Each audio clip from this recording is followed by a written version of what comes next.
আমার স্বামী প্রতিদিন শহর থেকে আমার জন্য পান নিয়ে আসত। আর আমি সেটা খুব ভালোবেসে খেয়ে নিতাম। কিন্তু কেন জানি না, তারপর আমি অজ্ঞান হয়ে যেতাম। সকালে যখন জ্ঞান ফিরত তখন আমার সারা কাপড় ভিজা থাকত। একদিন আমি ওর নিয়ে আসা পানটা ফেলে দেই আর অজ্ঞান হয়ে যাবার ভান করে শুয়ে থাকি। তারপর আমার স্বামী আমার সাথে যা করে সেটা শুনলে তোমরা ঠিক থাকতে পারবে না। কারণ বিয়ের প্রথম রাতেই আমি লাল রঙের নাইট পরে স্বামীর ঘরে যাই, যাতে আমার স্বামী আমার দিক থেকে চোখ ফেরাতে না পারে। আমি একটা গ্রামের মেয়ে। এই নাইটিটা আমাকে আমার এক বন্ধু দিয়েছে, যার শহরে বিয়ে হয়েছে। সে আমায় স্বামীকে হাতে রাখার অনেক রকম কৌশল বলেছে। আমার স্বামী পলাশ ঘরে ঢুকে আমার নাইট স্যুটটা দেখে থমকে দাঁড়ায়। ও তো আমাকে গ্রামের একটা সাধারণ মেয়ে ভাবে। পলাশের সামনে নাইট পরে থাকতে আমার খুব লজ্জা লাগছিল। কিন্তু যেভাবে হোক আমার স্বামীর মন জয় করতেই হবে। আমার বিয়ে নিয়ে অনেক স্বপ্ন ছিল। আর আজকের এই রাতটার জন্য বহুদিন ধরে অপেক্ষা করেছিলাম। যখন অদ্ভুত কিছু করার সময় এগিয়ে আসছিল তখন আমার বুক দরফর করতে লাগল। পলাশ আমার কাছে আসে আর আমার হাতটা ধরে বলে, তোমাকে খুব সুন্দর দেখতে লাগছে। ওর এই একটা কথা আমার জীবনটা আরও রঙিন করে দেয়। পলাশ তার পকেটের ভেতর হাত দেয়। আমি ভাবলাম ও হয়তো আমাকে বিয়ের প্রথম রাতে কোনো উপহার দেবে। কিন্তু ও যখন পকেট থেকে হাত বার করল আমি অবাক হলাম। আমি দেখলাম ওর হাতে একটা পানের বাটা। পলাশ সেই পানের ভাটাটা খুলে আর বলে, আজ বিয়ের প্রথম রাতে আমি নিজের হাতে তোমাকে মিষ্টি পান খাওয়াব। পলাশের কথা শুনে আমার মুখে হাসি ফুটে ওঠে। ও বলে যে ও শুধু আমার জন্য শহর থেকে এই স্পেশাল পান বানিয়ে এনেছে। ও ভালোবেসে ওই স্পেশাল পানটা আমাকে খাওয়ায় আর আমিও খুশি হয়ে খেয়ে নিলাম। পানটা খুব মিষ্টি ছিল। পলাশ আমার চোখে চোখ রেখে ভালোবাসার কথা বলতে থাকে আর আমি নিজেও জানি না আমি কখন ঘুমিয়ে পড়ি। কিছুক্ষণ পর আমি জ্ঞান হারিয়ে ফেলি। সকালে যখন আমার ঘুম ভাঙে তখন ঘড়িতে 10টা বেজেছিল। আমার জামাটা পুরো ভিজে গেছিল। আমি ভাবতে লাগলাম যেই রাতের জন্য আমি এতদিন ধরে অপেক্ষা করেছিলাম। সেই রাতে আমি কি করে ঘুমিয়ে পড়লাম। তারপর আমার পলাশের কথা মনে পড়ল। কে জানে ও কি মনে করল কিনা। আমার জামাটা ভিজল কি করে। পলাশ ঘরে ছিল না। আমি চটপট জামা কাপড় ছেড়ে স্নাস করে তৈরি হয়ে নিলাম। আমি যখন চুল আঁচড়াচ্ছিলাম তখন পলাশ ঘরে ঢুকে। তার মেজাজ খুব খারাপ ছিল। সে কোনো কথা বলল না। আমি যখন ওর সাথে কথা বলার চেষ্টা করি ও খুব রেগে যায়। এটা আমার অসহ্য লাগে। আমি ঠিক করলাম আমি যেইভাবেই হোক ওর রাগ ভাঙাব। ও ঘর থেকে চলে যাবার পর আমার মাসি যে এখন আমার শাশুড়ি তিনি আমার ঘরে আসেন। আমার চোখে জল দেখে উনি জিজ্ঞেস করেন, কি হয়েছে বৌমা। আমি বললাম যে আমি পলাশকে রাগিয়ে দিয়েছি মা। মা বলে আমি এক্ষুনি ওর সাথে কথা বলছি। কিন্তু আমি মাসির হাত ধরে তাকে অনুরোধ করি সে যেন পলাশকে কিছু না বলে।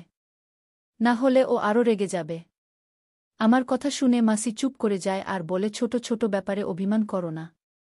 কয়েকদিন পলাশের সাথে থাকলে তুমি ওর স্বভাবটা খুব ভালো করে বুঝতে পারবে। আমি মাসির কথা শুনে মনে জোর পাই। মা বাবার আদরের মেয়ে হবার সাথে সাথে আমি মাসিরও খুব আদরের। আমার ছোটবেলা থেকে ইচ্ছে ছিল আমার বিয়ে যেন মাসির ছেলে পলাশের সাথেই হয়। আমার যখন 14 বছর বয়স হয় তখন মাসি আমার সাথে দেখা করতে আসে আর আমাকে মিষ্টি মুখ করায়। আমি খুব খুশি ছিলাম কারণ মাসি আমাকে খুব ভালোবাসত। তাই মা বাবাও এই বিয়েতে আপত্তি করেনি। পলাশ শহরে একটা ভালো চাকরি করে। সে সকাল বেলা কাজে বেরিয়ে যেত আর রাতে বাড়ি ফেরে। ছেলের রোজগারের টাকা দিয়ে মাসি গ্রামে একটা বড় বাড়ি তৈরি করে। আমার আর পলাশে অনেক বছর দেখানি। কারণ ও বেশিরভাগ সময় শহরে থাকত। যখন বাড়ি আসত তখন আমাদের গ্রামে আসারও সময় পেতে না। আমাদের বিয়ে ঠিক হবার পরেও ও আমাদের সাথে দেখা করতে আমাদের গ্রামে আসেনি। এটা নিয়ে আমার অনেক প্রশ্ন জাগে। একদিন যখন মাসি আমাদের সাথে দেখা করতে আমাদের গ্রামে আসে তখন আমি তাকে কথায় কথায় জিজ্ঞেস করি যে পলাশ কেন আমাদের গ্রামে আসে না। মায়ের কানে যখন এই কথাটা যায় তখন মা আমাকে একটা চড় মারে আর বলে, তোর লজ্জা করে না নিজের হবু স্বামীকে নিয়ে এসব প্রশ্ন করতে। মাসি মুচুকি হেসে বলে, কেন আসবে না? ওর যখন সময় হবে ও নিশ্চয়ই আসবে। ওর গায়ে এখন শহরের হাওয়া লেগেছে। আজকাল খুব কম কথা বলে। ও আর আগের মতো নেই, খুব গম্ভীর হয়ে গেছে। মাসির কথা শুনে মা বলে, যখন ছেলেদের উপর সংসারের দায়িত্ব এসে পড়ে তখন তারা এরকম গম্ভীর হয়ে যায়। আমার মেয়ের এখনও বুদ্ধিশুদ্ধি হয়নি। যা মনে আসে তাই জিজ্ঞেস করে বসে। মা রেগে আমার দিকে তাকায় আর আমি ওখান থেকে উঠে নিজের ঘরে চলে আসি। মাসি চলে যাওয়ার পর মা আমাকে অনেক কথা শোনায়। মা কত কি না বলল, কিন্তু আমার কোনো কথাই কানে এলো না। কারণ আমি তখন নিজের কেয়ালে মগ্ন ছিলাম। আমি এই ভেবে খুশি ছিলাম যে আমার হবু স্বামী একজন শহরের লোক। শহরে গিয়ে থাকা আমার অনেক দিনের ইচ্ছা। মাসি বিয়ের ব্যবস্থা করার জন্য 1 বছর সময় চেয়ে নেয়। আর এই 1 বছর আমি শুধু স্বপ্ন দেখতে থাকি। তখন কি আর আমি জানতাম যে একদিন আমার সব স্বপ্ন ভেঙে চুরমার হয়ে যাবে। পলাশের সাথে আমার বিয়ের সব রীতি মেনে খুব ধুমধাম করে বিয়ে হয়। বিয়ের পর আমি মায়ের থেকে বিদায় নিয়ে পলাশের সাথে মাসির গ্রামে চলে আসি। মাসি আমাকে পেয়ে খুব খুশি ছিল। কিন্তু বিয়ের প্রথম রাতে ঘুমিয়ে পড়ার জন্য পলাশ আমার উপর খুব রেগে গিয়েছিল। সে সারাদিন আমার সাথে কথা বলেনি। আমি সারাদিন ওর পিছনে পিছনে ঘুরতে থাকি। কিন্তু ও আমার দিকে ফিরেও তাকায় না। পলাশ ছাদে গিয়ে বসে রইল। আর গ্রামের মেয়েদের ছাদে যাওয়া বারণ। তাই আমি ওর পিছনে পিছনে ছাদে যেতে পারিনি। ও রাতের বেলা ঘরে আসে, তখন আমি কেঁদে কেঁদে চোখ ফুলিয়ে ফেলেছি। ও আমার পাশে এসে বসে আর বলে, আমাকে ক্ষমা করে দাও। আমার খুব মাথা গরম হয়ে গেছিল। কাল আমি তোমার কাছে বসেছিলাম আর তুমি এমন করে ঘুমালে যে তোমাকে আমি কতবার ডাকলাম কিন্তু তুমি উঠলে না। তাই আমি রেগে গিয়েছিলাম। আমি জানতাম যে দোষটা আমারই। তাই আমি পলাশের কাছে ক্ষমা চেয়ে নিলাম। আর ওকে কথা দিলাম এরপর থেকে এমনটা আর কোনোদিন হবে না। ও খুশি হয়ে আমার লম্বা চুলের প্রশংসা করতে লাগে। আমি ভাবি পলাশ সারা দিন এত রেগেছিল আর এখন হঠাৎ ওর আচরণ এমন বদলে গেল কি করে। ও আজ আবার মিষ্টি পান বের করে আমাকে খাওয়ায় আর বলে, পান খেলে তোমার ঠোঁটটা লাল হয়ে যায়। তোমার সুন্দর ঠোঁটটা লাল হয়ে যায়। তোমার সুন্দর ঠোঁটটা আরও সুন্দর হয়ে ওঠে। এমন মিষ্টি করে ও কথাটা বলে আমি লজ্জায় লাল হয়ে যাই। পলাশ আমার হাতটা ধরে কিছু একটা বলেছিল। কিন্তু আমি কিছুই বুঝতে পারছিলাম না। কিছুক্ষণ পর আমি এই পৃথিবী থেকে অনেক দূরে চলে যাই। আমার যখন গান আসে, তখন আমি দেখি দুপুর 12টা বেজেছে। আমি চটপট উঠে বসলাম। আমার মনে হলো পলাশ নিশ্চয়ই আজ আবার খুব রেগে গেছে। কিন্তু আমি এটা কিছুতেই বুঝতে পারছি না যে রাতে আমার এত গভীর ঘুম কি করে আসছে। আমার জামা কাপড় পুরো ভিজে গেছিল। আমার শীত করছিল। আমি স্নান করে যখন ঘরের বাইরে গেলাম, তখন দেখি পলাশ আমার মাসিকে বলছে, তুমি এ কেমন মেয়ের সাথে আমার বিয়ে দিয়েছে, এর তো ঘুম থেকে ওঠার কোনো সময়ের ঠিক নেই। এর সাথে আমি সারা জীবন কি করে কাটাবো। ও এটাও জানে না যে গ্রামের মেয়েদের সকাল বেলা উঠে বাড়ির কাজকর্ম করতে হয়। তুমি 7 সকালে উঠে বাড়ির সব কাজ করছো আর উনি মহারানীর মতন ঘুমাচ্ছেন। এরকম চলতে থাকলে আমি আর বেশি দিন তোমার ভাইয়ের মেয়েকে এই বাড়িতে রাখব না। এসব কথা শুনে আমি একটু ঘাবড়ে যাই। আমি ভাবিনি যে আমার স্বামী এতটা কঠিন হতে পারে। আমার আর দাঁড়িয়ে এর পরের কথাগুলো শোনার মতন সাহস হলো না। আমি রান্নাঘরে চলে গেলাম। মাসি সত্যি সকাল থেকে উঠে অনেক কাজ করেছে। রান্নাঘরটা পুরো পরিষ্কার ছিল। আর দুপুরের খাবারটাও বানানো হয়ে গেছিল। আমি পলাশের সাথে সাথে মাসির চোখেও খারাপ হয়ে যাচ্ছি। আমার নিজের উপর খুব রাগ হয়। কে জানে আমার হয়েছে, আমি সারা ঘর ঘুরে দেখি বাড়ির সব কাজ সারা হয়ে গেছে। তাই হয়তো পলাশ আজ একটু বেশি রেগে গেছে। পলাশ ছাদে চলে যায় কারণ সে জানত আমি তার পেছনে পেছনে ছাদে যেতে পারব না। আমি সারাদিন খুব কান্নাকাটি করি। যেই সুখের জন্য আমি 1 বছর ধরে অপেক্ষা করেছি আজ আমি সেটা পেয়েছি, কিন্তু নিজের দোষে সেটাকে হারাচ্ছি। না আমি পলাশের কাছাকাছি আসতে পেরেছি, না ওর মন জয় করেছি। আজ ওর কথা শুনে আমি ভালো করেই বুঝতে পারছি যে আমি আর কোনো ভুল করলেও আমাকে বাড়ি থেকে বড় করে দেবে। গ্রাম থেকে বারবার আমার মায়ের ফোন আসছিল। মা বলছিল 1 সপ্তাহের জন্য আমার বাপের বাড়িতে গিয়ে থাকতে। বিয়ের নিয়ম অনুযায়ী বিয়ের পর মেয়েদের 1 সপ্তাহের জন্য তাদের বাপের বাড়ি গিয়ে থাকতে হয়। কিন্তু আমি যেতে চাইছিলাম না। কারণ পলাশ আমার উপর এমনিতেই রেগেছিল। তার উপর যদি আমি বাপের বাড়ি চলে যাই তাহলে ও হয়তো আর কোনো দিন আমার সাথে কথা বলবে না। রাতের বেলা পলাশ ঘরে আসে। আমিও অবাক হয়ে গেলাম এই দেখে যে ও হঠাৎ এত ভালো কি করে হয়ে গেল। আমার পাশে বাসে আমাকে জিজ্ঞেস করে, তোমার মা কেন ফোন করেছিল। আমি সব কথা ওকে বলি। ও বলে, ভালো কথা। তুমি চলে যাও, না হলে তোমার মা বলবে আমি তোমাকে যেতে দিচ্ছি না।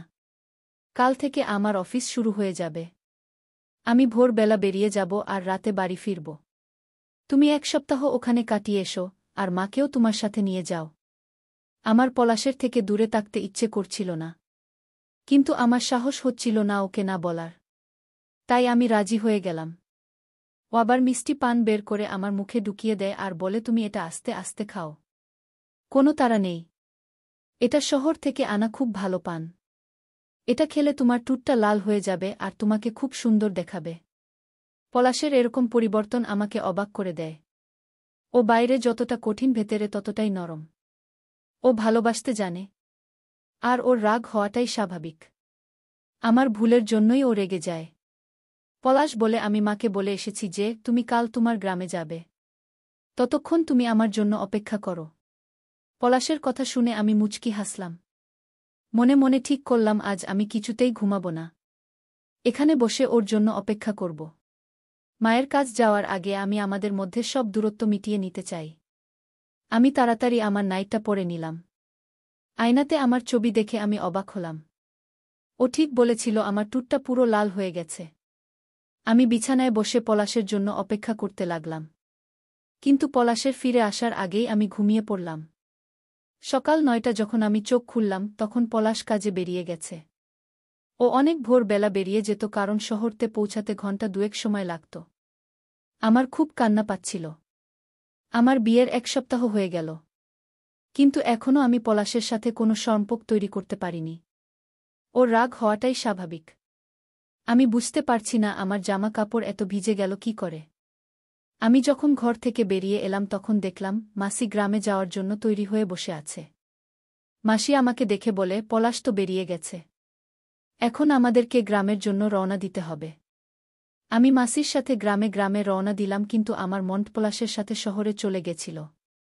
আবার আমার ওর সাথে 1 সপ্তাহ পর দেখা হবে। আমার বাড়ির লোকেরা আমাকে দেখে খুব খুশি হয়। সবথেকে বেশি হয় আমার ছোট বোন। সারা গ্রাম জেনে গেছিল যে আমি বাড়িতে এসেছি। তাই গ্রামের মহিলারা একজুট হয়ে আমাকে দেখতে আসে। আমাদের এক প্রতিবেশীর মেয়ে সাদিয়ার বিয়ে ছিল। সে আমার খুব ভালো বান্ধবী ছিল। আর গ্রামে এসে আমি তার বিয়েতে আনন্দ করার সুযোগ পেয়ে যাই। গ্রামের খুব হই হুল্লা হচ্ছিল কিন্তু আমার মনটা খারাপ ছিল। আমার পলাশের কথা বারবার মনে পড়ছিল। একটা অদ্ভুত ব্যাপার হলো, যখন থেকে আমি মায়ের কাছে এসেছি তখন থেকে আমার একেবারে ঘুম আসছে না। আর পলাশের বাড়িতে আমার রোজ রাতে ঘুম চলে আসত। আমি জেগে থাকার অনেক চেষ্টা করতাম কিন্তু পারতাম না। হয়তো আমার পলাশের জন্য মন খারাপ হচ্ছে তাই আমি এখানে ঘুমাতে পারছি না। হলুদ মেহেদি পরানোর দিন আমাদের পাড়ার মাসির ছেলে সজীব শহর থেকে আসে বোনের বিয়ে দেখতে। সে ছোটবেলা থেকেই এই গ্রামে আসা যাওয়া করত। সে আমাকে দেখে আমার পিছন পিছন ঘুরতে থাকে। তার নজর সব সময় আমার উপর ছিল আর এটা মনে হয় আমার মাসিও লক্ষ্য করেছিল। আমার খুব ভয় লাগছিল, এমনিতেই এখন পলাশ আর আমার সম্পর্ক ভালো নয়। তার উপর যদি মাসি এসব দেখে তাহলে আমার আর ওই বাড়িতে জায়গা হবে না। তাই আমি বিয়ের বাড়ি ছেড়ে নিজের বাড়িতে ফিরে আসছিলাম। কিন্তু সজীব আমার পিছু নেয় আর রাস্তায় আমাকে থাকিয়ে বলে সে আমাকে ভালোবাসে। আমি যদি চাই তাহলে সে আমার বাড়িতে বিয়ের প্রস্তাব পাঠাবে। আমি রেগে গিয়ে তাকে বলি, আমার বিয়ে হয়ে গেছে। এরপর থেকে যেন সে এরকম কথা আর না বলে। আমার কথা শুনে সজীব বলে, শহরে আমার বড় বাড়ি আছে, গাড়ি আছে। আমি তোমাকে খুব সুখে রাখব। তুমি তোমার স্বামীকে ছেড়ে দিয়ে আমার সাথে চলো। আমি তোমাকে অনেক দিন ধরে ভালোবাসি। আমি কি আর জানতাম যে তোমার 14 বছর বয়সেই বিয়ে হয়ে যাবে। আমি তাকে বলি সে আজ যা বলছে আমি শুনেছি। কিন্তু এরপর যেন সে এই রকম কথা মুখে না আনে। কারণ আমি আমার স্বামীকে খুব ভালোবাসি। আর তার একটা ভুলের জন্য আমার বদনাম হয়ে যেতে পারে। সজীব তখন ফিরে যায় কিন্তু আমার পক্ষে সাদিয়ার বিয়েতে থাকা মুশকিল হয়ে পড়েছিল। সজীব খুব জেদ ধরেছিল। লুকিয়ে লুকিয়ে তার ফোনে আমার ফটো তুলছিল। যেমন তেমন ভাবে একটা সপ্তাহ কাটিয়ে আমি মাসির সাথে আমার শ্বশুর বাড়ি ফিরে আসি। পলাশ মনে হয় আজ তাড়াতাড়ি কাজ থেকে ফিরে এসেছে। আমরা দুপুরে বাড়িতে গিয়ে পৌঁছাই, তখন পলাশ বাড়িতেই ছিল। পলাশকে দেখে আমি খুশি হই। আমি নিজের জিনিসপত্র রাখতে নিজের ঘরে যাই আর পলাশ তার মায়ের সাথে কথা বলতে তার ঘরে চলে যায়। আমিও ভাবলাম কিছুক্ষণ মাসি আর পলাশের সাথে বসে গল্প করে আসি। তারপর বাড়ির কাজকর্ম করব। তাই আমি ঘরে জিনিসপত্র রেখে মাসির ঘরের দিকে যাই। মাসির ঘরের বাইরে থেকে তার কথা শুনে আমার হাত পা ঠান্ডা হয়ে যায়। আমি ভাবতেও পারিনি যে আমার ঘর ভাঙার লোক আর কেউ নয়, আমার নিজের মাসি। মাসি পলাশকে বলছিল, আমি তোকে বলে গিয়েছিলাম যে আমি ফিরে আসার আগে ডিভোর্সের কাগজপত্র তৈরি করে রাখতে। কিন্তু তোর কোনো খবর নেই। আমি নিজের চোখে দেখেছি তোর বউ কত ভুল কাজ করে। কিন্তু তুই দেখেও না দেখার ভান করিস। পলাশ বলে, মা, আমার পক্ষে ওকে ছেড়ে দেওয়া সম্ভব নয়। ও আমার স্ত্রী, আর আমি ওকে অনেক ভালোবাসি। ও হাজারটা ভুল করলেও আমি ওকে আমার জীবন থেকে মুছে ফেলতে পারব না। পলাশ আমাকে ভালোবাসার কথা বলতে থাকে। আর মাসি আমার নিন্দা করতে ব্যস্ত হয়ে পড়ে। আমি বুঝতে পারছিলাম না এসব কি হচ্ছে। মাসি আমাকে কত ভালোবাসে এই বাড়ির বউ করে এনেছে। সে কেন আমার ডিভোর্স চাইবে?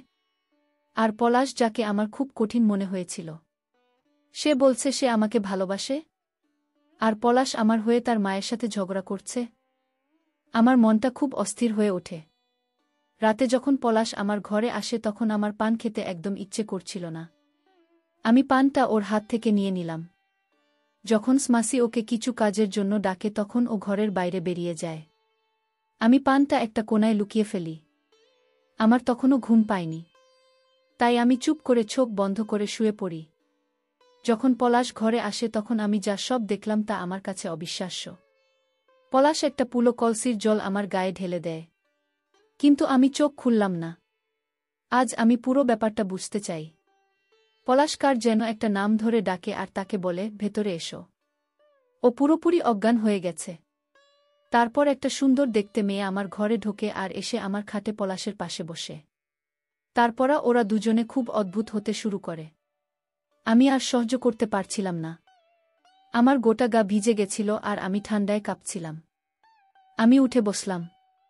আমাকে উঠে বসতে দেখে দুজনে ভয় ভয় চোখে আমার দিকে তাকায়। আমি পলাশের দিকে তাকাই। তখন আমার এত রাগ হচ্ছিল যে আমার প্রাণ থেকে সব ভয় দূর হয়ে গেছিল। আমি পলাশকে বলি, আমাকে সত্যি কথা বলো, এই মেয়েটা কে? আর পানি কি এমন মেশানো থাকত যার জন্য আমি অজ্ঞান হয়ে যেতাম? তুমি কেন করলে এটা আমার সাথে? আমাকে কেন ঠকালে? আমি একের পর এক প্রশ্ন করতে থাকি। আমার মধ্যে দিয়ে একটা ঝড় বয়ে যায়। পলাশ মাথা নিচু করে বলে, এই মেয়েটা আমার স্ত্রী। তোমাকে বিয়ে করার দুদিন আগে আমি ওকে বিয়ে করে এই গ্রামে নিয়ে এসেছি। আমি কখনো তোমাকে বিয়ে করতে চাইনি। কিন্তু আমার মা জোর করে তোমার সাথে আমার বিয়ে ঠিক করে। কথাটা শুনে আমার মাথায় আকাশ ভেঙে পড়ে। পলাশ বলে, তোমার সাথে বিয়ে আটকাতে আমি দুদিন আগে শিমলাকে বিয়ে করে আনি, যাতে মা বাধ্য হয় তোমার সাথে আমার বিয়ে ভেঙে দিতে। কিন্তু মা আমার কথা শোনে না। মা আমাকে উপর চাপ দেয় আর বলে শিমলাকে ডিভোর্স দিয়ে দিতে। পলাশ ছাদের ঘরে রেখে দেয়, কারণ সে জানত গ্রামের মেয়েরা চাঁদে উপর যায় না। সে জানত আমি কখনো চাঁদে যাব না। ও ইচ্ছে করে পানে ঘুমের ওষুধ মিশিয়ে দিত যাতে আমি ঘুমিয়ে পড়ি আর ও আমারই ঘরে শিমলার সাথে সময় কাটাতে পারে। শিমলা শহরে মডেলিং করত। শিমলা ছিল শহরের মডেল নায়িকা। তাই পলাশের মায়ের মনে হতো ওর চরিত্র ভালো নয়। তাই মা বারবার বলতো ওকে ডিভোর্স দিতে। কিন্তু শিমলা আমার প্রথম আর শেষ ভালোবাসা। মা আমাকে নিজের মরার ভয় দেখিয়েছিল। তাই আমি তোমাকে বিয়ে করতে বাধ্য হয়েছিলাম। তখন আমি বুঝতে পেরেছিলাম যে পলাশ শিমলাকে ছাড়া থাকতে পারবে না। ও আমাকে সব সত্যি কথা বলে দেয়। সব শুনে আমার বলার মতন কিছুই ছিল না। আমি বুঝতে পারি যে সেদিন দুপুরে মাসি পলাশ আর শিমলা ডিভোর্সের কথা বলছিল। যা আমি অনুমান করেছিলাম। আমার এই অবস্থার জন্য পলাশ একা দায়ী নয়। আমার মাসিও দায়ী। মাসি সব জানত যে তার ছেলে অন্য কাউকে ভালোবাসে আর তাকে সে বিয়েও করে ফেলেছে। তারপরও সে জোর করে তার সাথে আমার বিয়ে দেয়। কিন্তু আমি এমন একটা লোকের সাথে সারা জীবন কাটাতে পারব না যে অন্য কাউকে ভালোবাসে, আর যার জন্য সে আমাকে ঘুমের ওষুধ খাওয়াতে পিছপা হয় না। আমি আমার জিনিসপত্র গুছিয়েও নিলাম আর মাসিকে সালাম করে নিজের গ্রামের দিকে রওনা দিলাম। মাসি আমাকে অনেক আটকানোর চেষ্টা করে। মাসি বলে যে পলাশ শিমলাকে ছেড়ে দেবে আর পুরোপুরিভাবে তোমার হয়ে যাবে। কিন্তু আমি এমন একটা মানুষের সাথে থাকতে পারবা না যে আমাকে ভালোবাসা দিতে পারবে না। আমি মা বাবাকে বলে পলাশের কাছ থেকে ডিভোর্স নিয়ে নিলাম। আমার মা বাবা আমাকে খুব ভালোবাসে। তারা কখনোই চায় না আমি এমন একটা লোকের সাথে সংসার করি। পাড়ার মাসির থেকে সজীব খবর পায় যে আমার বিয়ে ভেঙে গেছ। তাই সে বিয়ের প্রস্তাব নিয়ে তার বাড়ির লোকদের আমার বাড়িতে পাঠায়। কিন্তু আমি তাদেরকে বলে দেই আমি এখন বিয়ে করতে চাই না। আমি এখন আর পড়াশোনা করতে চাই আর নিজের পায়ে দাঁড়াতে চাই। সব বৈবাহিক সম্পর্ক যে সফল হবে তার কোনো মানে নেই। কিন্তু কারুর বিয়ে অসফল হওয়ার মানে এই নয় যে সেই মানুষটাও ব্যর্থ হবে। আমার বিয়ে ভেঙে যাওয়ার পর আমি সফলতা পাই, পড়াশোনা করে ভালো রেজাল্ট করি আর জেলায় আমার গ্রামের মুখ উজ্জ্বল করি। আমি আমার সমস্ত বোনদের আর মেয়েদের বলছি, তোমরা যদি বৈবাহিক জীবনে সফলতা অর্জন করতে না পারা, তাহলে সেটা ভুলে গিয়ে অন্য রাস্তা বেছে নেওয়া উচিত। এমন একটা রাস্তা চেছে নেওয়া উচিত যেখানে তোমরা সফলতা পাবে। গল্পটি শুনে কেমন লেগেছে বন্ধুরা কমেন্ট করে জানাবেন। যদি গল্পটি শুনে ভালো লাগে তাহলে এরকম ভিডিও পেতে হলে চ্যানেলটি সাবস্ক্রাইব করে পাশে থাকুন। ধন্যবাদ।